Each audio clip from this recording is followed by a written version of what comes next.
जैसे बाबा जी अभी आपने मन्नत के लिए बताया, तो जैसे हम बाबा जी हाँ जाते हैं, जी। वृंदावन जाते हैं और हम पैदल या वो गाड़ी से हम परिक्रमा करते हैं, तो हम परिक्रमा करके कृष्ण जी को या राधा जी को बीच में लाकर और ईश्वर से हम अपनी मुराद पूरी करें, तो ये हमारी मन्नत का तरीका सही होगा? आपकी इस बात से मुझे असल में असल में अगर कोई महापुरुष किसी जगह से कोई ताल्लुक रखता हो, यानी कि जिस जगह पे आप जा रहे हैं वहां पे कोई महापुरुष सच्चा रब का बंदा उस जगह पे गुजरा हो, उस जगह पे बैठा रहा हो, उस जगह पे उसने कोई जाप किया हो, कोई पूजा करी हो, कोई पाठ करा हो, रब का जिक्र किया हो, तो वाकई ऐसी जगहों पे जाना या ऐसी जगहों की यात्रा करना मन्नत में आ सकता है। ऐसी जगहों पे नंगे पांव फिरना मन्नत में आ सकता है, मगर शर्त ये है कि वो जगह महापुरुषों ने रब के लिए यूज की हो। अब इस चीज की अथॉरिटी अगर आपके पास हो, अगर आपके पास गारंटी हो कि जनाब फला ने इस जगह पे बैठकर रब की पूजा करी है, रब का जप करा है, रब का पाठ करा है, रब को याद किया गया है, रब के लिए उसने सेक्रिफिकेशन दी है, व्रत रखा है, फला करा है, इसलिए हम इधर आ रहे हैं, देन ओके, फिर आपकी वो मन्नत भी हो सकती है। हमारे यहाँ तो लोगों को काली के भी बहुत सारे मतलब है कि यात्रा के स्थान मिल जाते हैं।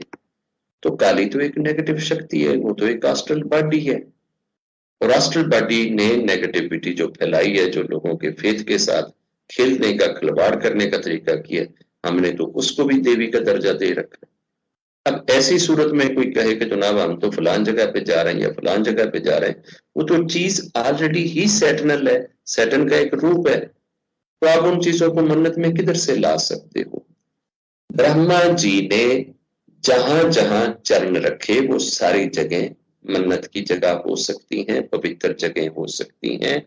आप उन जगहों को चूमने की मन्नत मान सकते हैं, उस जगह पे हाजिरी देने की मन्नत मान सकते हैं, उस जगह पे बैठने की मन्नत मान सकते हैं, उस जगह पे जाप करने की मन्नत मान सकते हैं, सारी चीजें। लेकिन आपको पता हो कि वाकई ही ब्रह्मा जी यहाँ पे ये चीज करते रहे।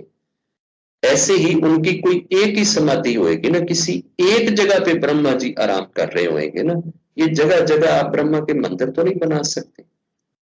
ऐसे ही विष्णु जी किसी एक जगह पे होंगे, वो जो एक जगह है कि जहां उनकी समाधि है, उनकी चिखा जली है, यहां वो आराम कर रहे हैं, वो जगह ब्लेस्ड है। आप ऐसी जगहों पे जाने की जरूर मन्नत मान सकते हैं, मगर फल रब से मांगने के लिए, बात रब से करनी है।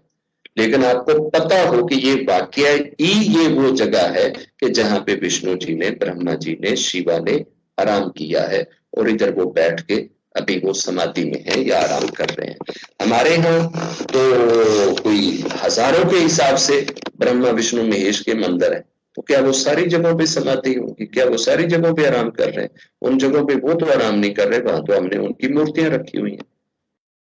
तो मूर्ति जहां पड़ी है, ऐसी किसी भी स्थान पे जाने या उस जगह की मन्नत मानना वो पाप हो जाएगा।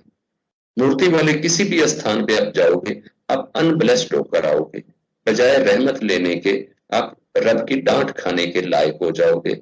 बजाय रहमत अपनी झोली में भरने के आप लानते अपनी झोली में भर के वापस आओगे, क्योंकि आपने रब के बराबर में किसी दूसरे को रब कर दिया। तसव्वुर खुदा ठीक नहीं है। हमें सारे देवी देवता और महापुरुष एज ए खुदा बताए और दिखाए गए हैं। हमें ब्रह्मा जी गार्ड के तौर पे दिखाए और बताए गए, विष्णु जी भी गार्ड के तौर पे बताए और दिखलाए गए, शिवा भी हमें भगवान के तौर पे बताया और दिखलाया गया। जब हमें हर एक चीज बताई ही भगवान के तौर पे गई है, तो उनसे रिलेटेड सारी चीजें एज ए भगवान दुनिया में राइज है ना। तो पहले चीजें सारी ठीक कर लो, कंसेप्ट ठीक कर लो। क्या अब दुनिया में हमारे देश के वासियों ने मान लिया है कि ब्रह्मा जी की समाधि तो किसी एक जगह पे होएगी, बाकी सारी उनकी समाधियां नहीं है? तो फिर हमने क्यों उनकी वो इतनी मतलब है कि मूर्तियां और क्यों इतनी चीजें बना रखी हैं?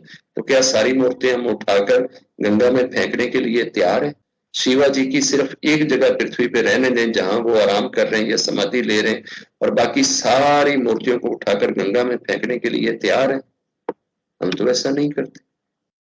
हम तो इन सारी मूर्तियों को ही खुदा कहते हैं। हम तो कहते हैं कि अगर इस देश में 1 लाख राम जी की मूर्तियां तो 1 लाख खुदा। हम तो कहते हैं अगर 10 लाख शिवा की मूर्तियां तो 10 लाख खुदा। हम तो कहते हैं अगर 20 लाख ब्रह्मा जी की मूर्तियां तो 20 लाख खुदा। जितनी मूर्तियां उतने खुदा। तो ऐसी सूरत में हम मन्नत को किस जगह से रिलेट करेंगे, या कौन सी जगह की यात्रा के साथ आप जोड़ लेंगे? उस जगह की अगर तो आपके पास गारंटी है, आपको तसल्ली है कि यहाँ पे वाकई ही शिव जी ने, ब्रह्मा जी ने या विष्णु जी ने बैठ के यज्ञ किया, पूजा किया या पाठ किया या जप किया, फिर आप ऐसी जगह पे अगर जाते हैं जरूर जाएं, जाना चाहिए। ऐसी जगहों पे ब्लेसिंग आपको जरूर मिलेगी। नंगे पांव आप जाना चाहते हैं, आप नंगे पांव जाएं। आप उस जगह को जाके चूमना चाहते हैं, आप जरूर चूम।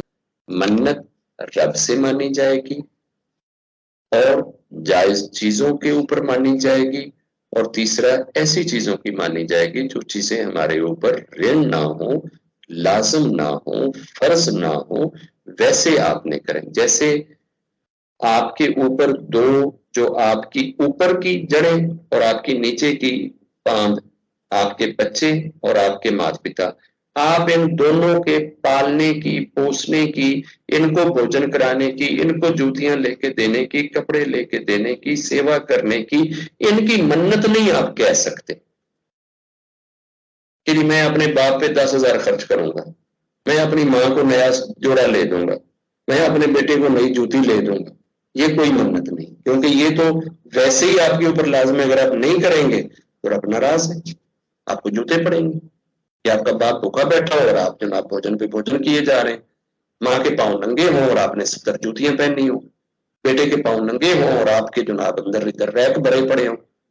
तो भाई जितनी आपकी कैपेबिलिटी है, जितनी आपकी पहुंच है, उस पहुंच में रहते हुए जैसा भोजन आप करते हैं वैसा भोजन अपने माता पिता को कराएं, जैसा भोजन आप करते हैं वैसा भोजन आप अपने बच्चों को कराएं। अब गरीबों के लिए आप जाहिर है कि गरीबों को जो देना है ये आपके ऊपर ऋण नहीं है। माँ बाप को बच्चों को देना ऋण है। ये पहले देने के बाद आपके पास भोजन भी बच जाता है, कपड़े भी बच जाते हैं, जूते भी बच जाते हैं। ये बची हुई चीजें आप जरूर किसी बैगर को, डिजर्विंग को, फकीर को, गरीब को आप दे सकते हैं। पहले ऋण को पूरा करें, उसके बाद आप मन्नत की बात कर सकते हैं। अगर वहां कोई मूर्ति पड़ी है और आपने उस मूर्ति पे जाकर मत्था टेकना है या उसको प्यार करना है या उसको चूमना है, तो फिर ऐसी जगहों पे आपका जाना या मन्नत मानना वो आपके लिए पाप बन जाएगा।